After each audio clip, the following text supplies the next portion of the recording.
एक साल में पलायन बंद कैसे होगा? ये तो स्वाभाविक बात है, जब 10, 12, 15 हजार के रोजगार होगी तो पलायन लोग ना करी।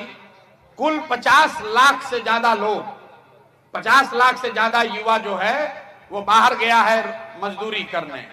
जो लोग बाहर गया है मजदूरी करने वो औसतन 12 से 15 हजार रुपया कमाता है और खर्चा के बाद घरे 6 से 8 हजार रुपया भेजता है। तो अगर 10-12 हजार रुपया के रोजी रोजगार का व्यवस्था बिहार में हो जाए तो कोई आदमी उसमें जाना नहीं चाहेगा। तो ये व्यवस्था कैसे होगा? तो हम लोग जन सुराज में कहते हैं कि रोजगार मिलने का क्या उपाय है। बिहार में आदमी बुझेला कि सरकारी नौकरी होई, कितना आदमी आके बुर्बक कहता कि हम 10 लाख नौकरी दे दे, लड़का वही में अजुराइल बालाम की सरकारी नौकरी से बेरोजगारी दूर हुई।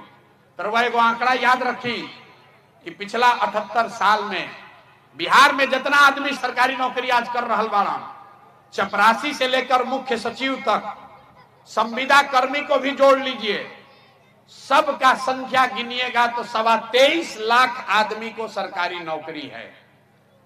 23.25 लाख आदमी को सरकारी नौकरी मिला है 78 साल में। मतलब 1.97%, करीब करीब 2% आदमी को सरकारी नौकरी है। तो किसी भी हालत में सरकारी नौकरी से तो सबको रोजगार नहीं मिल सकता है। कुछ आदमी कहता है कि भैया फैक्ट्री लग जाए तो उसे रोजगार मिल जाए, नहीं मिलेगा। क्यों नहीं मिलेगा? क्योंकि पूरा जो अर्थव्यवस्था बा, जिसमें तनी मनी भी इकोनॉमिक्स समझत हुई, अर्थशास्त्र अगर समझते हैं आप, तो जो पूरा जो अर्थव्यवस्था है इसका 3 पिलर है।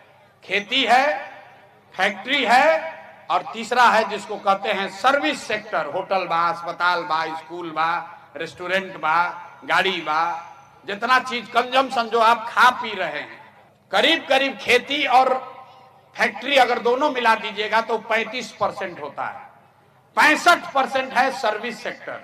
सैलून कोई खोला है, कोई मिठाई का दुकान खोला है, कोई रेस्टोरेंट चला रहा है, कोई स्कूल चला रहा है, कोई अस्पताल चला रहा है, कोई टैक्सी का धंधा किया है, ये सब सर्विस सेक्टर है।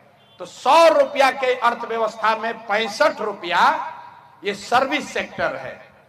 और सर्विस सेक्टर में सबसे ज्यादा जरूरत क्या है? आपके पास पूंजी होना चाहिए।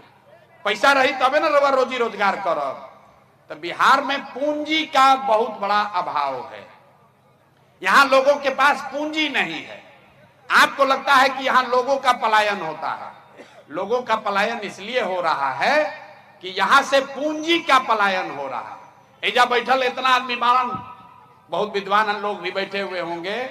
आपको यह शायद पता नहीं है कि बिहार से हर साल 2.5 लाख करोड़ रुपया, 2.5 लाख करोड़ रुपया बैंक, जो आप और हम अपने बैंक में यहां जमा करते हैं, 2.5 लाख करोड़ रुपया बैंक वाला बिहार से बाहर भेजता है। गुजरात में, तमिलनाडु में, उत्तर प्रदेश में, कर्नाटक में, आंध्र प्रदेश में। ये आंकड़ा कहां से बा? रिजर्व बैंक ऑफ इंडिया बताता है। बैंक जो है, बैंक का जिम्मेवारी है कि जितना रुपया आप बैंक में जमा कीजिएगा उसका 70% पैसा आपको, समाज को ऋण के तौर पर मिलना चाहिए, जिससे आप घर बना सकें, गाड़ी खरीद सकें, धंधा रोजी रोजगार कर सकें। तो पूंजी का यही 2 स्रोत है। पूंजी आदमी के पास कहां से आता है? जो पैसा आप कमाते हैं, जो खर्चा के बाद बच गया वो आपका पूंजी हुआ। और दूसरा पूंजी का स्रोत है जो बैंक से कर्जा लिए, वो आपका पूंजी है। मान ली कि रुआ घर बनावता नहीं, 1 लाख रुपया रुआ बचत कैले बानी, 4 लाख रुपया बैंक से लेनी तो 5 लाख के घर बनावता नहीं, फिर धीरे धीरे कर्जा वापस करब। तो ये जांचने के लिए रिजर्व बैंक ऑफ इंडिया एक आंकड़ा जारी करता है जिसको कहते हैं CD रेशियो।